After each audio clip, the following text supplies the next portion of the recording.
Dave, how are you doing today? Not too bad. Not too bad. Enjoying this nice Cleveland weather. Oh, yeah. Nice. At least it's not snowing. Mm-hmm. So I guess we could appreciate that. That is true. That is true. Not too bad. Dave Morales here is a freelance writer in a broadcasting major at Lorain County Community College. Yes. But we like to call him the sports guru. Oh. Thank you. He knows his sports, Cleveland sports, any sport, and that's what we're here today to discuss. Yeah. If you don't mind. I'm no Chris Smith. Do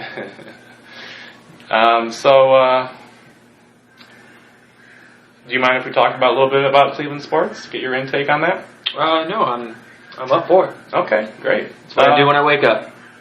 Great.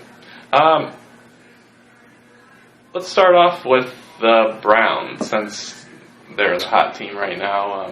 Okay. Just had a game yesterday, didn't do so well. Mm-hmm. Seems like they're kind of up in the air and kind of slipping down.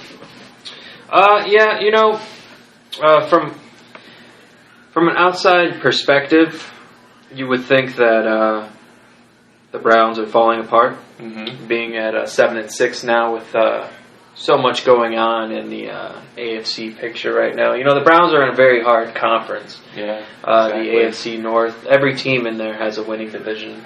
It's actually the hardest division in the NFL right now. Is it? Yeah. And, from an outside perspective, you would probably think that the Browns are probably not looking so hot with the quarterback controversy going on and so many injuries going on throughout the season.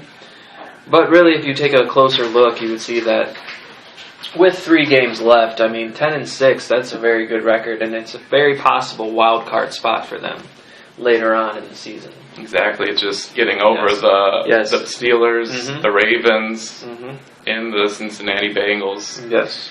The next 3 games are going to be very difficult. The Carolina Panthers, Cam Newton, he just had a great game yesterday, exploding against the New Orleans Saints. Yeah. So, I did see that game, yeah. That's a hard game in Louisiana to win. So he's going to be kind of on a hot streak. Yes, when exactly. He comes in. And Panthers have, they're not going to go to the playoffs this year. So if they can spoil the chances of other teams, I'm sure they're going to do it.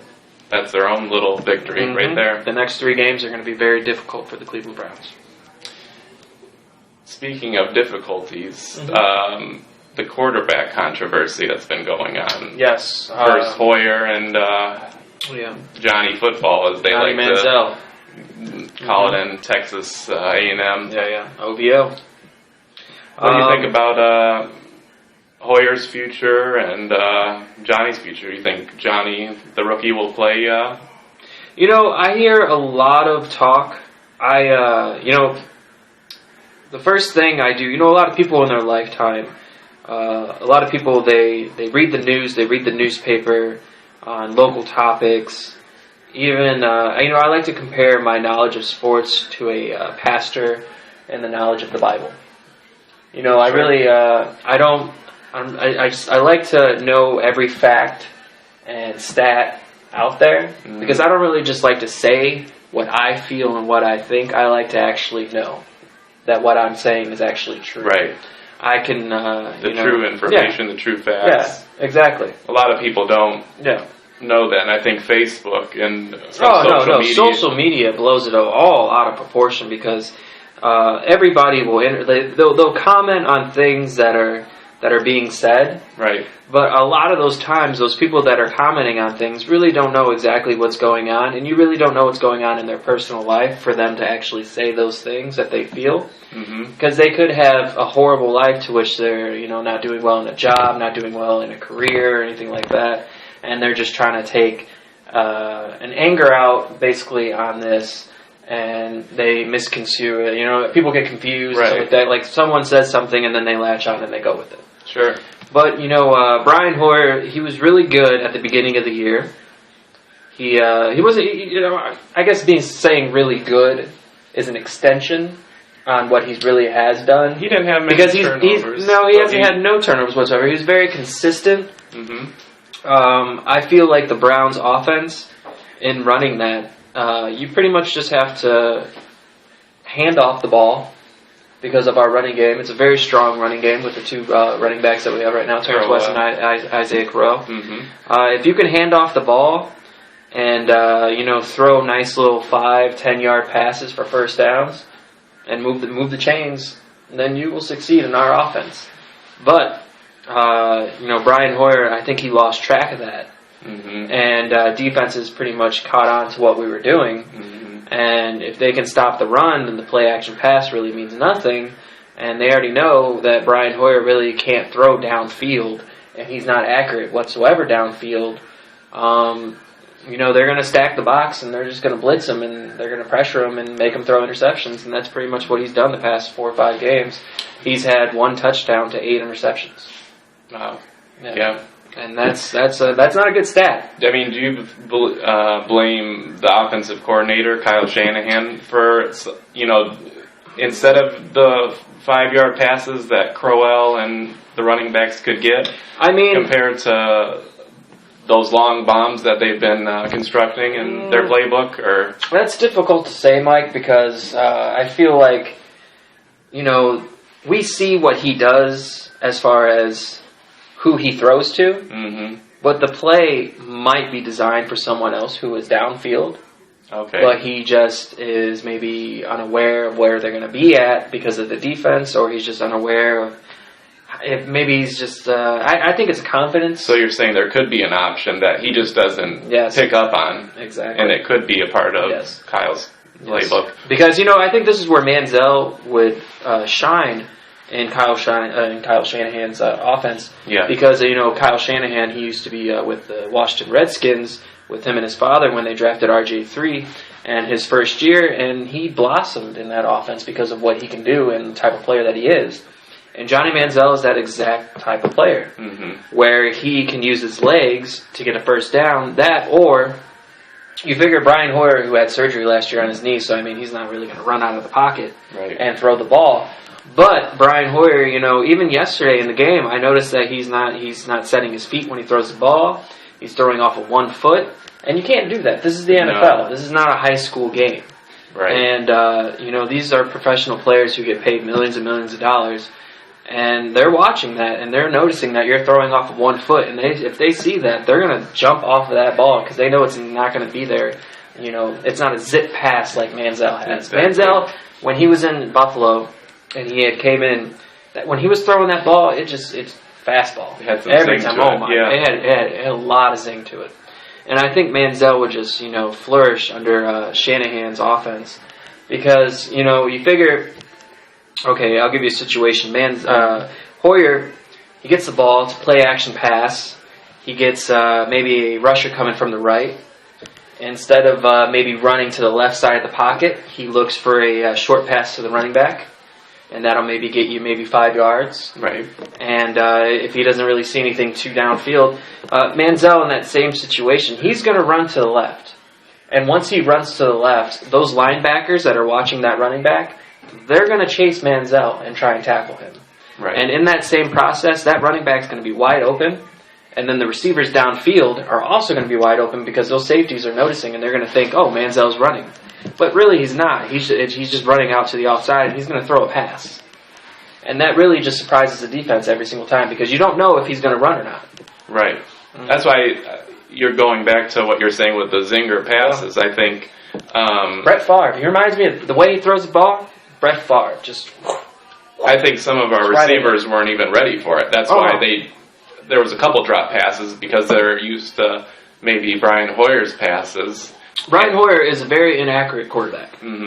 He, after the past 4 to 5 weeks, his accuracy and his QB rating has dropped dramatically. Yeah. I believe he had one of the highest QB ratings in week 3, week 4, and now he has one of the lowest. Wow. That's pretty significant. Yeah. And I think he's, not overly confident, but I don't think I would say he is probably overly confident because he feels like he has nothing to work on. Right. But personally, I feel like he needs to personally work on his mechanics. Yeah. He's not a starting quarterback in the NFL, not whatsoever. No. I feel like he's a backup. A glorified backup. Yes. Even though, and where he played in the Big Ten, Michigan State, which is a really good, conference, but it's not really known for quarterbacks. You don't get a lot of quarterbacks coming out of the Big Ten. No. It's more, and Manziel coming out of the SEC, it's a lot more difficult. It's a lot more fast-paced, there's faster players, there's harder teams to go up against. Right. He's not going up against Purdue and, Nebraska. I mean, Nebraska now, they're not too bad, but... Alabama, the Alabama game he's going up against Alabama. He's going up against, Florida. Just the hardest teams that you can go up against, really, And it's just, South Carolina, even, Jadeveon Clowney. He was a beast in college. Yeah. And, he was really good. I would rather have Connor Shaw as my starting quarterback than Brian Hoyer. Oh, wow. Yeah. So do you think that Hoyer will start next week then, or? No, I feel like tomorrow morning, Tuesday morning, Hoyer will be a backup quarterback again. And he'll be a backup quarterback till he retires from the NFL. Oh, well, okay. Because he will not start next year anywhere. I've heard rumors that unless there's an injury. He wishes to leave the Browns, or I guess he has no intent to sign. Did you hear anything about this? I don't think it's more of an intent to sign. I think it's more of we're not going to offer him anything. Because if he wants to back up next year, but even then, though, he wants to start. But I think he needs to realize that no matter what team he goes to, he's not going to start. You're saying that even for next year, he realizes that the spotlight's for Johnny Manziel. I would rather have Connor Shaw as our backup, and then maybe draft somebody in the 5th or 6th round and have them as our third string. Or even then, maybe bring in a veteran presence who knows his place as a backup instead of wanting to be the starter. Maybe a Matt Hasselbeck or something like that. Give a little bit of guidance to Johnny. Yeah, exactly. Because I feel like Hoyer doesn't really like Johnny because he feels threatened by him. And to which sense that, which also can be another downfall of Johnny this year is because he's not really seeking any kind of guidance. It could probably be similar to Brett Favre and Aaron Rodgers. Once Green Bay signed Aaron Rodgers, Brett Favre was like, why are you getting this guy? Right. I'm the man, and I should be the guy. I'm not going to help this guy take my job. Right. So, Brian Hoyer, he's probably not helping Johnny Manziel. Johnny Manziel probably asks him a question, and Hoyer probably gives him, the runaround kind of deal. You know what I mean? He's probably like, oh, yeah, read the book. I see him on the bench both together, with the offensive coordinator, but, I don't see any connection with him and Hoyer whatsoever. They don't seem like they would be friends whatsoever. No. Well, I like Manziel. I want to see Manziel. I want to see what he can do. He won the Heisman Trophy for, he didn't win it by just, doing little chuck passes and little short 5-yard passes. Now, do you think that, let's start even this year, along with, if Manziel takes over, will they take over the division, and make the playoffs? I'm hoping. Or do you think next year is their year for the playoffs? Well, Steelers won yesterday. Ravens won yesterday. Bengals, they lost against the Steelers. We still have a game against Cincinnati, and we still have a game against Baltimore. And I think we can probably win those. If we can win the next 3 out, then I don't see why we can't be in the playoffs. I would agree with you. And I really believe that players in the locker room, they want Manziel. I think so too. Because you can't have reports of Brian Hoyer leaving, right, and then still think that he's confident about winning this exactly. Because if you're going to get fired from a job next week, are you really going to put your best effort this week? No, You're probably going to show up late, and you're probably not really going to care. Right. Yeah. Well, going into that, how do you feel about LeBron's new job with the Cavs? Oh. How do you feel that Cavs they've been doing this season? Cavs are golden. I really I like them. I think they're going to be great. I think we're maybe 1 or 2 players away from really having a solid team. I think we need maybe a big man. It's more of a defensive thing. The the Western Conference, a lot of those teams are a lot better than the Eastern Conference. Oh, yeah. But I don't know if it's more of a point thing or more of a defensive thing, but I think, the Cavs will probably they'll definitely be the top three seed in the Eastern Conference, to which they'll probably play maybe like let's see, I could see my top teams. I know Toronto's having a real good start, but they might fade off a little bit. Indiana, I don't see them anywhere. New York, they could probably maybe be a top 5, top 6. I think our real threats this year are Washington and maybe Miami. Yeah, I think Miami. I think Miami will be a big surprise later on. I mean, Chris Bosh is really good.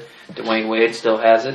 He probably has maybe 1 or 2 more years. I could see that's probably why LeBron left, because Dwayne Wade really. He didn't play a lot of games last year with the knee injuries and things like that. He's hurt. Chris Bosh is really good, but I feel like Kevin Love is better. Now, do you think, speaking of Kevin Love, do you think he will resign? Kevin Love, I feel like he will resign, because you got to look at his options. He could probably maybe go to Dallas. Houston, I don't think he's going to go to. He could go to Houston, play with Dwight Howard. Yeah, I feel like that's kind of a little bit of a... it would be a power team. Yeah. But Chris Bosh also could have went to Houston, which I think Houston would have been amazing with Chris Bosh and, his name escapes me, shooting guard. Harden? Yeah, Harden. James Harden. I think they would have been a great team. James Harden, Kevin Love, or not Kevin Love, but Chris Bosh. Chris Bosh and Dwight Howard. That would have been an amazing team. Mm-hmm. And it just didn't work out too well for him. Kevin Love, he's from L.A. Well, he's not really from L.A. He went to college. I think he's from Oregon. But he can go to the Lakers, but the Lakers suck. Yeah. And Clippers, they got Blake Griffin. You got to look at all the other options. A lot of teams are already set. Do you really want to go to a team that is kind of there and rebuilding, or would you rather stay with, 2 of the top 6 players in the NBA? If I was him, I would stay with the number 1 player. Oh, yeah, and plus, once they sign that new TV contract, they're going to be able to that's true, give him a multi-year deal. 5-6 years for a lot of money. So, kind of in closing, do you think that the Cavs... You said the Cavs would make about the 3rd seed, but do you think they will advance to the championship? I really do believe that they will. I see the Cavs in the finals. Yeah. They're only getting better, and by next year, towards the playoffs, they're gonna be a lot tighter. The chemistry is gonna be a lot better. I really feel like. I keep telling, I have a pick that I feel like they're going to sign Rashard Lewis. Okay. Who was released by Dallas a couple months ago before the season started because he had to get surgery. But he'll be back from his surgery around January. And he did great last year in the playoffs for Miami. He did. I think they're going to sign... He was on a streak, yeah. I think they might sign Rashard Lewis. And that would be like the missing piece. And Ray Lewis, or not Ray Lewis, but Ray Allen. He hasn't retired yet. They can always pick him up before the playoffs. I think that's what he's going to try and do. Maybe for a late playoff All-Star game, maybe break even, do you think? Or maybe even before that. Okay. Because, Ray Allen's getting up there. He doesn't want to play a full season. No, and I don't think so. He's been playing for so many years. He knows what his job is. He knows what he has to do. And to have Ray Allen come off the bench or anything like that and shoot, just threes or even pass the ball, that's... You think he could help even Kyrie and let's say even Dion maybe? I would say more Dion than Kyrie. I think Kyrie he's good. He's golden. He's already good set to go. He's good. He's the best player. He was the best player on the team before the LeBron game. Yeah. And he still might be the best player on the team. Yeah. Kyrie he's only 21, 22. Yeah. He's going to be a best point guard probably for the next 6-7 years. Him and John Wall. So my final statement here, who do you think will win a championship first? I know it's pretty broad and controversial topic here in Cleveland, but do you think the Cavs or the Browns? You know, the Indians might be in the. I mean, the Indians are in there too, but the Indians Cavs, are far from it because they don't want to spend the money. Right. You know, Dan Gilbert finally realized, hey, I got to spend money. Mm-hmm. I'm going to spend money, and that's what he did by getting LeBron back and Kevin Love. Right. He's spending money because you got to spend money to make money. And, he realized that. And Jimmy Haslam with the Browns. Spending money as well. He's spending money because, you got to spend money to make money. Mm-hmm. And as far as the Indians, they don't want to spend money. No. They just want to build from the bottom to the top. Get players from minor leagues, deals, and maybe veterans who are on their last 2-3 seasons. They get to the top, the farm team gets to the top. Yeah. It seems they get rid of them. Don't you Indians, agree? give them their due. They have, some of the best minor league teams. Mm-hmm. And usually their minor league teams usually win championships and all that. And they have a lot of good minor league players, but you gotta at least spend a couple bucks on a couple people. I think they really messed up by signing Nick Swisher.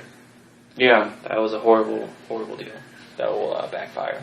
No. You got to think. A couple years ago, what was it, 2007, 2008? We were in the playoffs, and we had a stellar cast with CC and Cliff Lee and Fosto and they got the big bucks. Yeah, we were stacked. New York and Philly. Yeah, exactly. They took our players. I feel like Cliff Lee will be back though. Back to Cleveland? Yeah, with the Indians. Okay. He has a huge contract though, so they're going to need to restructure that. That would be good if he did. Yeah, that could be a later trade coming. After they get big, make the big contract, then they come back like Jim Thome did. Yep. But I gotta say Cavs. Cavs first. Oh yeah. You gotta think, more LeBron, than one, I'm not talking 1 championship. I'm not talking 2 championships. I'm not talking 3. I'm talking about 4 or 5. I think. LeBron said. Oh yeah, I think as long as Kevin Love stays, Kyrie stays. I mean, they're all here for a lot of years, and they'll keep building on that chemistry. Don't you agree? Yeah. Mm-hmm. As long that, and my heart, I love the Browns. If any team really wins, I would cry. If we win a championship, I'm gonna cry. Yeah. I would just be so happy and thrilled about my team, but. My brain tells me that the Cavs are going to win it first. Well, we heard it here first. Well, as always, Dave, I appreciate the interview. Oh, yeah. Always. It's good to have some good insight, good information on some sports teams in Cleveland. Sometimes it's hard to come by. Yes, the true facts. Yes, it is. A lot of people like sugarcoat it, that or they feel like they know what they're talking about. Chris Smith, Ryan Losher. But, some people... You just got to read more into what's going on. Exactly. And not really just to actually get facts, get the information, and that's what you provided me with today.